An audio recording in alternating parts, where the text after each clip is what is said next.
لیکن قرآن کریم کی پھر ایک آیت یاد آ گئی، حضرت سلیمان علیہ الصلوۃ والسلام کی ایک دعا، کہ آپ نے یہ دعا فرمائی کہ یا اللہ مجھے ایک ایسا ملک عطا فرمائیے جو میرے بعد کسی کو عطا نہ ہو،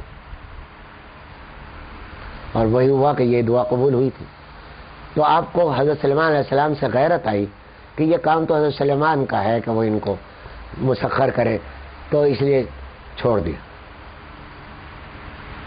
تو آپ کو منع کیا گیا کہ مناظرہ مت کرو شیطان سے، اور وجہ اس کی ہے کہ مناظرے میں جیت نہیں سکتے، ہارو گے بڑے بڑے علماء ہار جاتے ہیں شیطان سے، ایسے ایسے علماء کہ جو عارفین ہیں کاملین ہیں شیطان سے مناظرہ کرتے ہوئے ہار جاتے ہیں۔ اللہ اکبر۔ ایک واقعہ یاد آ گیا، ایک تو حضرت شیخ عبد القادر جیلانی رحمۃ اللہ علیہ کا واقعہ میں نے شاید پہلے بھی عرض کیا تھا کہ ان پر اچانک ایک روشنی ظاہر ہوئی ذکر کرنے کے وقت، اور اچانک اس میں سے ایک غیبی آواز آئی کہ عبد القادر تم نے ہمیں خوش کر دیا، آج سے تم جو کچھ کرو گے وہ معاف ہوگا، کوئی عمل بھی کرو، اور معافی نمازیں بھی تم پر معاف۔ تو حضرت شیخ عبد القادر جیلانی نے فرمایا کہ مردود، اعوذ باللہ من الشیطان الرجیم، شیطان مردود دور ہو جا، تو کیا مجھے دھوکہ دے گا؟ تو چلتے چلتے ایک اور حربہ مارا، کہا کہ اے عبد القادر تجھے تیرے ایمان نے بچا لیا، تجھے تیرے علم نے بچا لیا۔ تو کہا مردود مجھے میرے علم نے نہیں بچایا، مجھے اللہ نے بچایا، میرا علم مجھے کیا بچاتا۔ تو یہ ایسا شیطان ایسے دھوکے دیتا ہے کہ میں جو کہا کرتا ہوں نا کہ مولوی کا شیطان مولوی ہوتا ہے، اور حکیم کا شیطان حکیم ہوتا ہے، عارف کا شیطان عارف ہوتا ہے۔ ہمارے حضرت ڈاکٹر عبدالحی صاحب رحمۃ اللہ علیہ فرمایا کرتے تھے، اور وہ بھی اپنے شیخ سے سنا ہوا فرماتے تھے حضرت تھانوی رحمۃ اللہ علیہ سے، کہ شیطان نے جس وقت نکلا تھا یہ کہا تھا اللہ تعالیٰ سے کہ میں ان کے راستوں پر بیٹھوں گا، ان کو دائیں سے بائیں سے آگے سے اور پیچھے سے ان پر حملے کروں گا اور بہکاؤں گا۔ تو ایک بات یہ فرماتے تھے کہ اس نے چار سمتیں بیان کی ہیں، دائیں بائیں آگے اور پیچھے۔ دو سمتیں محفوظ ہیں شیطان سے، ایک اوپر کی ایک نیچے کی۔ اوپر کی سمت کو پکڑ لو تو بچ جاؤ گے، شیطان وہاں نہیں آئے گا، سمجھا؟ اور نیچے کی سمت وہ ہے کہ یعنی عاجزی اور بندگی، تو بندگی کو اختیار کر لو اور اللہ سے رابطہ قائم کر لو، تو پھر شیطان کا کہیں گزر نہیں ہوگا۔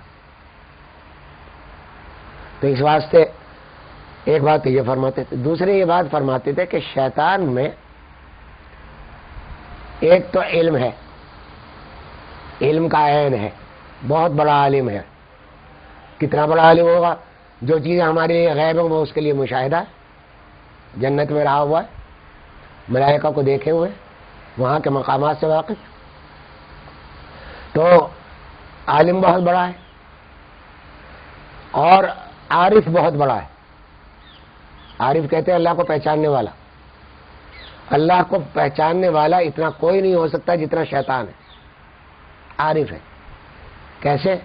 اس کی دلیل خود قرآن میں موجود ہے، کہ ذرا غور کیجئے کہ جس وقت نکالا جا رہا ہے، جوتے پڑ رہے ہیں، کہا جا رہا ہے کہ ان علیک لعنتی الی یوم الدین، کہ تیرے اوپر لعنت ہو قیامت تک۔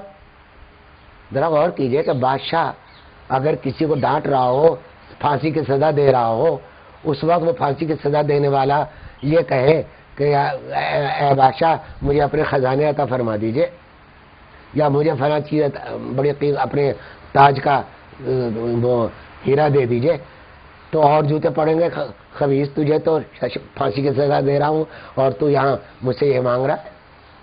وہاں اس وقت اللہ تعالیٰ سے کہتا ہے کہ ربی انظرنی الی یوم یبعثون، کہ یا اللہ مجھے یوم حشر تک کی مہلت دے دیجئے۔ تم عجیب کمال ہے صاحب کہ پہچانتا تھا یہ معرفت نہیں تو اور کیا ہے، معرفت کا اعلیٰ مقام ہے کہ وہ یہ جانتا تھا کہ اللہ تعالیٰ پر غصہ غالب نہیں آ سکتا، اللہ تعالیٰ ہی غصے پر غالب ہوتے ہیں، غصہ کی وجہ سے یہ نہیں ہو سکتا کہ وہ اپنے احکامات کو اپنی مرضی کے خلاف کوئی غصے میں ادا کر دے.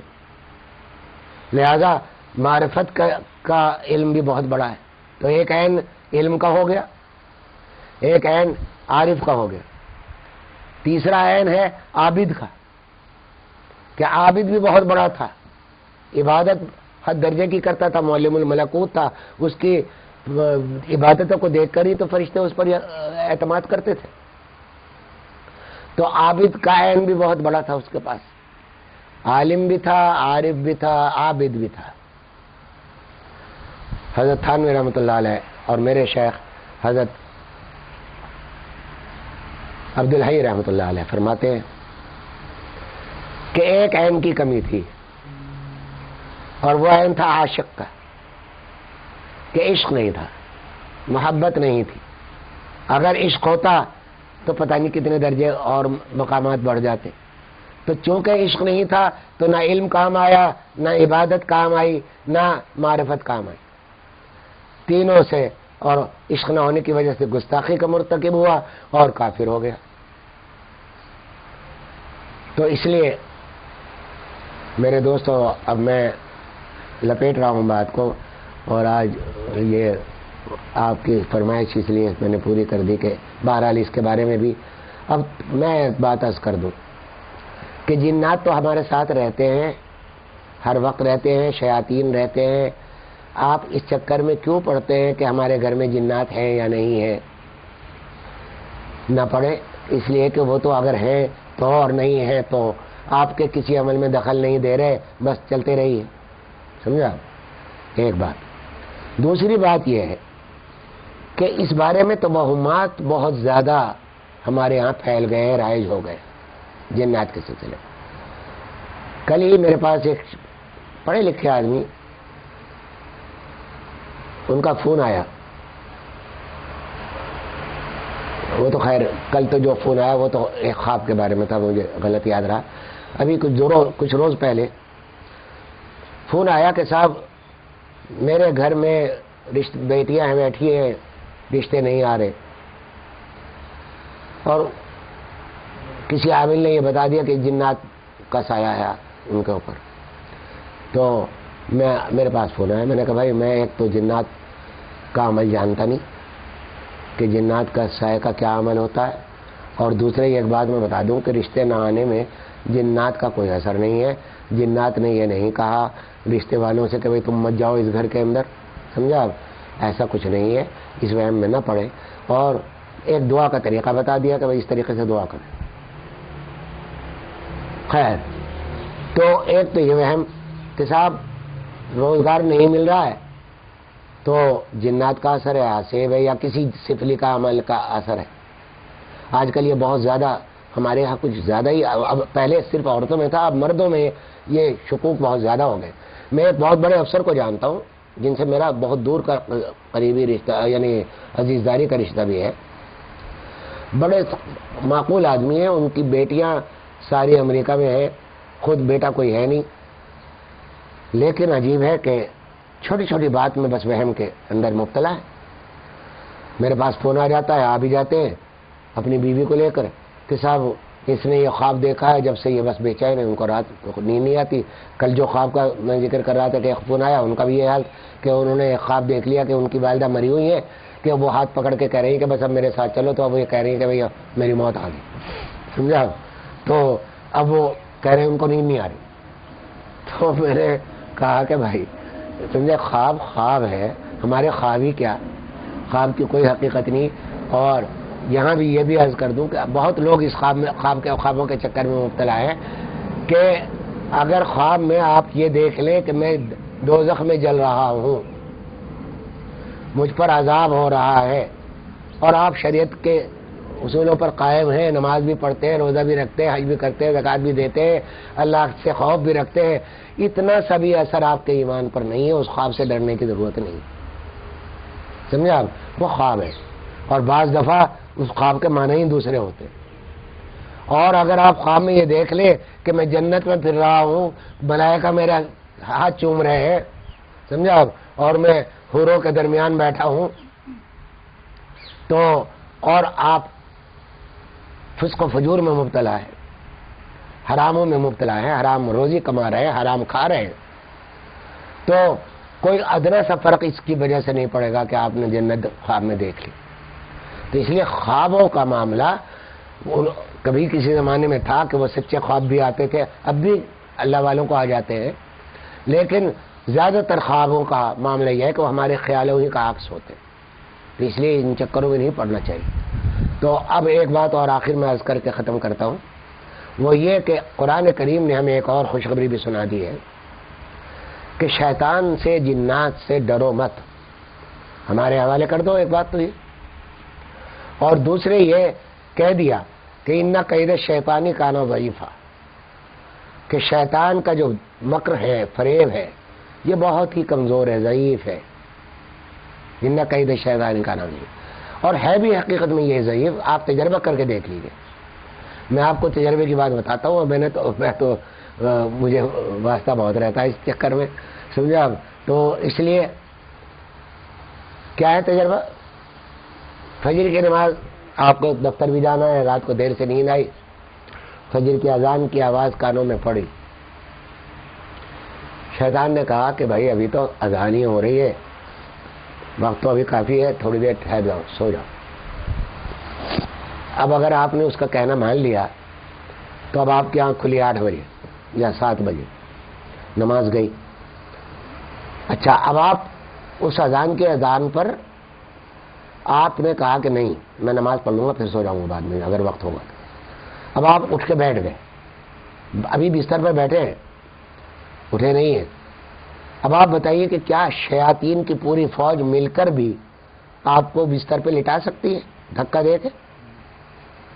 ہرگز نہیں، یہ طاقت ہی نہیں دی گئی شیطان کو کہ وہ آپ کو ہاتھ پکڑ کے لٹا دے، تھپ تھپا دے، کچھ نہیں۔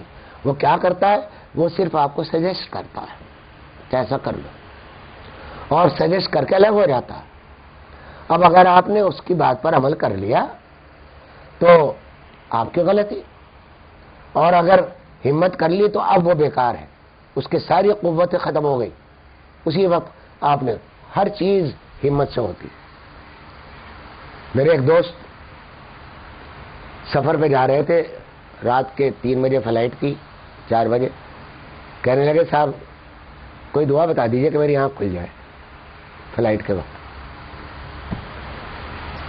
تو میں نے کہا بھائی ایک بات بتائیے کہ فلائٹ کے وقت آنکھ، یا تم ایک تو سو گے نہیں تم اس وقت تک اس انتظار میں، لیکن یہ کہ یہ کام دعا کا نہیں، تو ہمت کا کام ہے۔ یہی حال فجر کی نماز میں اٹھنے کا ہے کہ ہمت کرو گے آنکھ کھل جائے گی، الارم لگاؤ، تعویذ کرو، یہ تعویذوں سے کام نہیں ہوتا اس طرح کے۔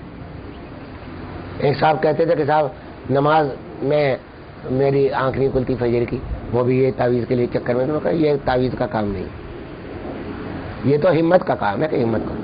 تو اب ہمت کرو گے تو شیطان سے نجات ہے بالکل، شیطان بالکل بے بس لاچار ہے آپ کی ہمت کے آگے۔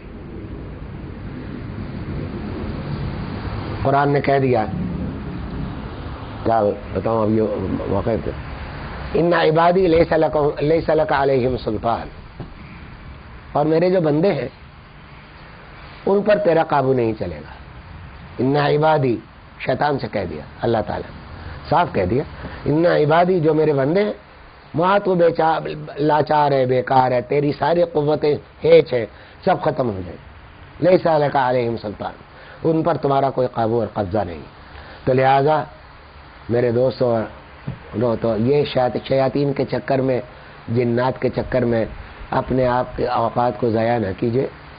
ایک تو ہمت کو بڑھائیے، شیطان عاجز آ جاتا ہے، اسی لیے حدیث میں آتا ہے کہ 100 عابدوں کے مقابلے میں ایک عالم کافی بھاری ہے شیطان پر، کیونکہ عالم جو ہے وہ گر جانتا ہے کہ شیطان سے بچنے کا کون سا حربہ شیطان کی طرف سے آیا ہے، وہ گر جانتا، اور وہ دوسروں کو اس گر سے بتا کے شیطان سے الگ کرتا ہے، اور عابد اپنی عبادت میں لگا رہتا ہے، بے شک بڑی اس کی سعادت کی بات۔ لہذا ایک تو اپنے کام میں لگیے، اللہ کے بندے بن جائیے، نہ پھر شیطان ہے، نہ پھر جن ہے، نہ سفلی ہے، نہ کچھ ہے۔